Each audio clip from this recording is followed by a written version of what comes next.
봄개편을 맞아 토요일 일부에 함께하게 됐습니다. 우리들만의 행복한 주말 책방 분위기 있게 2주의 책. 이런 주말 아침에 어떤 마음의 양식을 챙기면 좋을까요? 오늘의 북셰프 성바오로 딸 수도회 기도의 오솔길을 걸으셨던 수녀님이라고 하면 행복가족들 다 끼아시죠? 우리 전영금 채칠리아 수녀님과 함께합니다. 수녀님 안녕하십니까? 네, 안녕하세요, 지지님. 네. 아이고, 개편 후에도 함께하게 돼서 저는 너무 좋습니다. 행복하고요. 예, 저도 이렇게 토요일 날 또 이렇게 책방 데이트를 하네요. 그러니까요. 이 봄 개편 후에 첫 책 소개를 전영금 수녀님과 함께하게 됐고, 네. 토요일 아침에 주말 글방 책방 느낌으로 자리를 옮겼고, 수요일에 뵙다가 토요일에 뵈니까 또 새로운데요? 어떠십니까? 네, 아주 또 새롭죠. 이 새로운 프로그램들이 많이 이렇게 영입돼가지고, 들을 때, 야, 이거 좋은데? 제가 아주 좋았습니다. 청취자들도 아주 다양한 정보, 또 좋은 내용 함께 하니까 서로 방송국도 성장하고 청취자들도 업되고, 좋은 것 같아요. 수요일도 좋지만, 토요일은 사실 저도 여유가 좀 있어요. 아, 그래요? 예. 직원들도 이제 별로 이제 나오지 않고, 우리 수행들만 일하는 그런 때라, 마음 놓고 잘 들을 수 있고, 예, 직장인들도 조금은 편하게 들을 수 있지 않을까 하는 그런 생각을 하네요. 그렇네요. 예. 네. 맞습니다. 예. 저희에게 좀 격려 메시지도 남겨주셔도 좋겠는데요, 수녀님. 항상 우리 지님 너무나, 적응력도 대단하고요. 아이고. 열심히 정말 우리 방송국 그 프로그램 위해서 애쓰시는 걸 제가 느껴요. 그래서 주님께서 늘 새로운 힘으로 이끌어 주신다고 저는 생각합니다. 꼭 그렇게 되시길 기도하겠어요. 네, 감사합니다. 네. 수녀님도 마음을 딱 새로 다잡으셨을 것 같아요. 어떠십니까? 네, 저도 열심히 이제 새로운 요일에 또 만나게 되니까 또 애청자들 위해서 정말 신간이든 구간이든 시기에 맞는 꼭 필요한 책을 선별해서 얘기를 하도록 하겠습니다. 고맙습니다. 네. 예, 그래서 만나는 책의 제목이 미움이 그친 바로 그 순간입니다. 예. 이 책은 송복모 신부님이 쓰셨고 상처와 용서의 심화편이라고요. 네네, 그렇습니다. 네. 예. 상처와 용서는 아주 성서와 인간 시리즈로 해서 소책자 얇은 그 책의 1번 첫 번째 책인데요. 사실 이 길어지는 코로나로 정말 외출이 줄고 또 집에서 식구들하고 대면하는 시간이 많아지니까 서로 갈등도 많이 겪게 되고 꼭 가족만 아니라 만나는 많은 대인관계에서 상처도 많이 주고받는다고 해요. 요즘에 유난히 더 짜증들도 많이 내고 그쵸. 마스크를 매일마다 쓰니까 답답해서 그런지 맞아요. 네, 아주 지지님도 좀 그렇죠. 듣다 보니까 지지님이 마스크를 쓰고 말씀하시는 것 같은 느낌이 들었어요. 맞죠? 예, 좀 답답하게 하고 있죠. 예, 근데 지킬 건 또 지켜야 하니까요. 그렇죠. 예. 그래서 이런 상처를 가지고 있는 모든 현대인들을 위한 책이에요. 그래서 이 미움이 그친 바로 그 순간이 참 도움이 될 것 같아서 제가 선택을 했는데요. 네. 네, 이 책을 쓰신 송복모 신부님은 예수의 수도사제이신 건 다 아시지요. 예. 네, 그래서 이 저서는 상처와 용서를 조금 더 많이, 조금이 아니라 좀 더 많이, 조금 심리학적으로 아니면 영성적으로 보완한 내용이라고 할 수 있습니다. 그래서 이 송복모 신부님 성서학 지식 그리고 심리치료, 개인 성찰, 사목자로서 또 상처받은 이들을 많이 만나서 상담을 하다 보니까 얻게 된 경험이나 지식, 심리 치료를 토대로 용서 문제를 이렇게 풀어가고 계십니다. 그렇군요. 이 삶에서 또 사목하시면서 겪으셨던 날 것 그대로의 예로 상처와 치유를 얘기하신다고 하니까 더 도움이 될 것 같은데. 네. 제목이 미움이 그친 바로 그 순간이잖아요. 예, 맞아요. 그래서 그 순간이 어떤 순간인지 용서에 대한 얘기라고 하셨으니까 용서가 되는 바로 그 순간일지도 궁금한데 이 책에선 용서를 갖고 어떻게 다루고 있나요? 네. 뭐 미움이 사라지면 용서가 되는 거겠죠. 예. 그래서 말씀하신 것처럼 참 용서가 되는 이 순간이 뭐 곧 그 마음의 평화라고 하는 것과 연결이 되는 거겠는데요. 예. 예, 이것은 전체 4부로 구성이 되어 있습니다. 이 책은 먼저 1, 2부 내용에서는 상대방을 용서하고 자신의 상처에서 벗어나는 길을 다루고 있고요. 예. 3, 4부에서는 미움의 대상을 용서하고 사소한 상처, 우리 많이 아주 조그만 것들 가지고도 괜히 마음 상하잖아요. 네, 이런 것 상처에 휩쓸리지 않기 위해서 마음 다스림에 대한 방법을 제시하고 있습니다. 그렇군요. 네, 그래서 우선 1부를 좀 잠깐 요약을 하면, 용서는 세상에서 가장 어려운 일이다. 맞죠? 그렇죠. 예, 살다 보면 정말 힘들죠, 이게. 그래도 하느님은 용서하기를 바라신다. 이렇게 또 나옵니다. 마태복음 6장 15절에 네가 용서를 해야 나도 용서한다. 하느님이 그러시죠. 예. 예, 그다음에 세 번째로는 용서는 누구보다도 나 자신을 위한 길이라는 것이죠. 내가 평안을 찾기 위해 용서를 해야 되는데 그 화나 분노 또 모멸감, 우울감 이런 부정적인 감정이 내 안에 쌓이면 무엇보다도 내 몸이 견디지 못하고 병이 나요. 그죠? 맞아요. 맞습니다. 저도 그런 체험을 해봐요. 소화도 안 되고 막 머리 두통 생기고 예. 그래서 용서하기 위해서는 먼저 결심이 필요하다고 하는데요. 네. 용서를 못한다는 건 그 사람에게 자꾸 너무 집착을 하게 되면서 미움과 원한을 옮겨준다는 뜻이래요. 한 생각해보니까 맞는 것 같아요. 그래서 신부님께서는 이런 말씀하셨는데 값싼 용서라는 말이 저에게는 굉장히 좀 새로웠어요. 아, 값싼 용서라고 하면 예를 들면 어떤 걸 말할 수 예, 있을까요? 왜 우리 자녀와 또 부모 간에 특별히 폭력적인 아버지, 뭐 얘는 상당히 많이 있습니다만 오늘 시간상 다 못하겠지만 네. 폭력적인 아버지에 대해서 어떤 상처를 많이 가지고 있는데 이 가혹한 행위를 충분히 자기가 직시하고 내가 얼마나 아버지 때문에 공포를 떨었는가 또 그것에 대해 격려를 해야 하는데 아예 정반대로 사람들에게 체면 때문에 그런지 뭐 후사가 두려워서 그런지 이 세상에 둘도 없이 자유롭고 따스한 아버지라고 말한다면 이건 정말 자기 합리화이고 값싼 용서라는 거예요. 아, 그렇군요. 조금 그쵸. 많이들 이해가 되시려나 모르겠습니다. 사실 그런 자녀들이 많겠죠, 수녀님. 많죠. 네, 좀 난감할 듯한데 어떻게 대처를 하라고 신부님이 얘기하시나요? 네, 신부님은 이렇게 조언하셔요. 이제 마음을 다잡아야 되겠죠. 아버지가 나에게 한 행동은 어떤 이유에서든지 잘못이야. 아버지는 내 인생에 큰 해를 입히고 상처를 줬어. 하지만 나는 이제 아버지를 용서할 거야.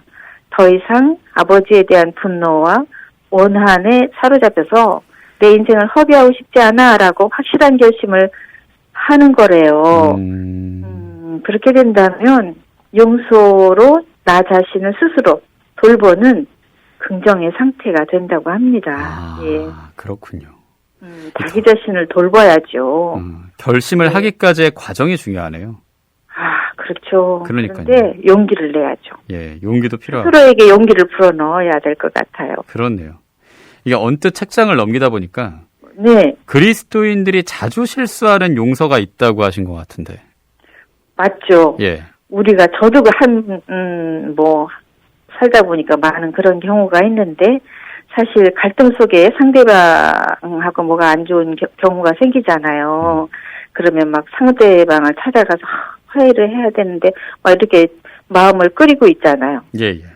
우리 그런데 서로 용서하고 앞으로 잘 지내도록 하자고 이제 가서 이렇게 말했다가 상대방이 그래 이제 알았지 그러니까 잘해 뭐 한다든가 뭐 이렇게 나오면 사실 나도 미안해 잘못했어가 아니라 그렇죠. 뭐 이상하게 이렇게 대받아서 말하는 것처럼 나오면 더 큰 상처를 받는다는 거예요. 예. 그러니까 꼭 상대방을 찾아가야 한다는 것도 아니라는 거예요. 저는 이 부분에서 참 마음이 좀 가벼워지는 것 같았어요. 얼굴을 꼭 대면하고 내가 찾아가서 뭘 어떻게 얘기를 해야 하는 것도 참 난감하기도 한데 용기를 내서 했었는데 이게 또 이렇게 역효과가 내면 그쵸. 참 더 상처가 커지잖아요. 사실은 용서는 개인적인 것이고 하느님의 도움 속에서 기도로 완성되는 것이라고 해요. 그래서 화해하고는 다르다고 합니다. 그래서 조금 전 말씀드린 것처럼 상대방이 사실 준비도 별로 안 된 상태인데 내 마음은 좀 조급해서 화해를 하려고 하면 역효과다.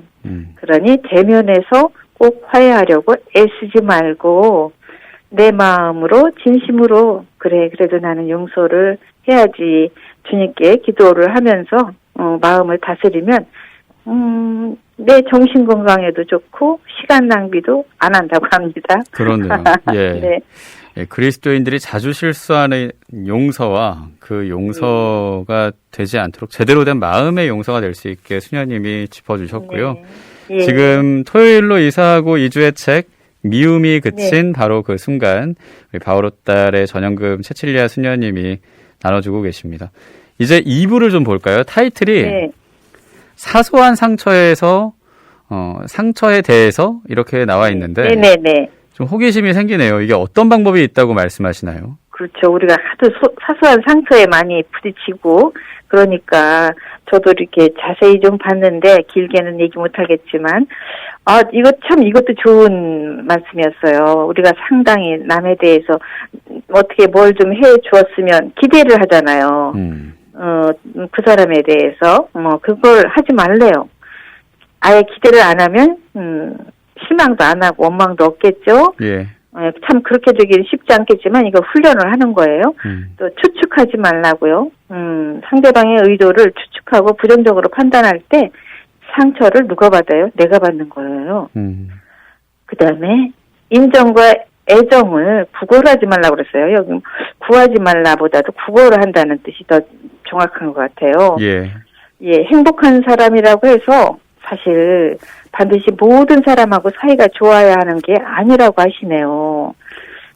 진정으로 행복한 사람은 불편한 관계는 그저 그렇구나 하고 있는 그대로 받아들이고 그냥 주위 사람과 다는 아니고 두루두루 좋은 관계를 맺는 그 옆에 있는 아니면 좀 멀리 있는 사람이라도 그런 사람하고 관계를 맺으면서 기쁨을 즐긴다는 말.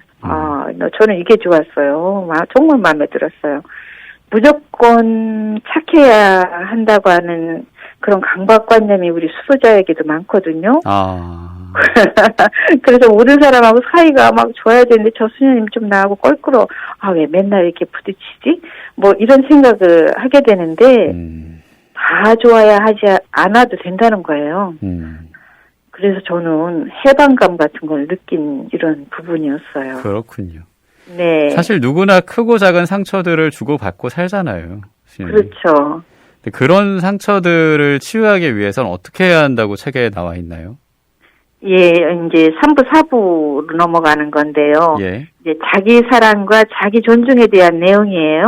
이게 이제 마음 다스림에 속하는 내용인데요.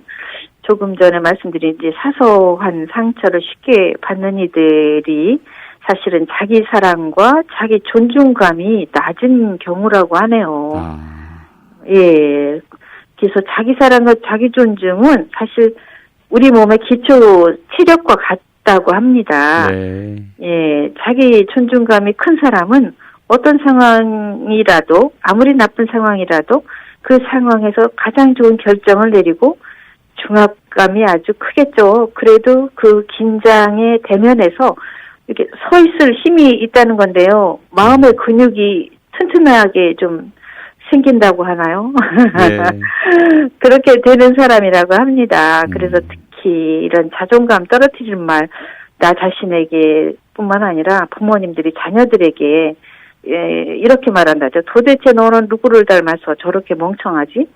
그러면 또 아이들을 꾸짖다가 또 체벌도 하잖아요. 매를 들기도 하잖아요. 이것도 안 되는 거고요. 제가 가끔씩 드라마에서 이렇게 보는 건데, 너 한 번만 더 그러면 호적에서 파버린다, 막 이런 말. 좀 극단적인 그런 말도 나오죠. 맞습니다. 그쵸. 예.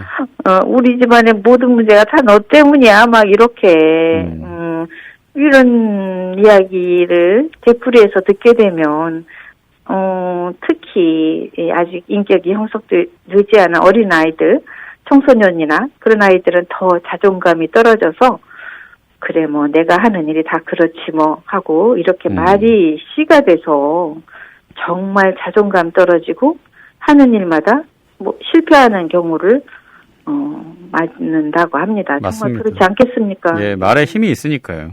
예, 그렇죠. 그렇습니다. 그래서 자주 돌봄의 말을 자기에게 들려줘야 하고 특히 자녀에게도 그렇다고요. 내 모습 그대로 괜찮아. 세상에 나 같은 사람 없어. 나는 아빠 하느님 안에서 특별한 존재야. 이렇게 긍정의 힘을 불어넣는 거래요. 그렇군요. 나 자신을 북돋을 수 있는 그런 작은 말부터 시작하는 게 좋겠네요. 예. 그렇죠. 그렇네요. 지디님도 힘들 때. 그렇게 하겠습니다. 네네. 네, 이제 4부를 볼까요? 끝부분에 네. 하나님을 용서한다라는 제목이 있던데 이건 어떤 의미일까요? 네. 이게 진짜 사람들이 이거 읽으면서, 아유, 어떻게 하느님을 내가 용서해, 뭐 이런 생각도 하겠죠? 엄청난, 근데 사건 앞에서 왜 나에게 이런 고통스러운 일이 일어나냐고 하느님을 원망하고 미워하는 일이 왜 없겠습니까? 예. 그죠? 근데 단계를 거치면서 차츰 하느님이 그 고통 중에 함께 해줬음을 인식하고 그 다음에 차츰차츰 용서하는 건데 자기 자신을 용서하는 거나 똑같다고 해요.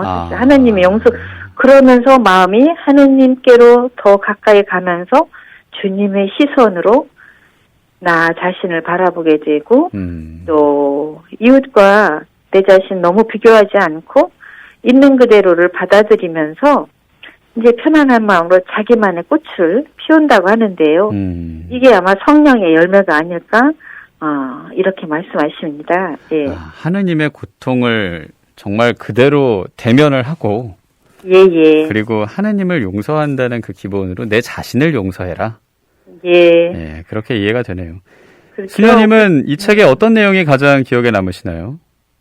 저는 뭐 참 좋은 부분이 많았지만 이 끝부분에 마무리하는 글이 이 말이 참 좋았습니다. 예.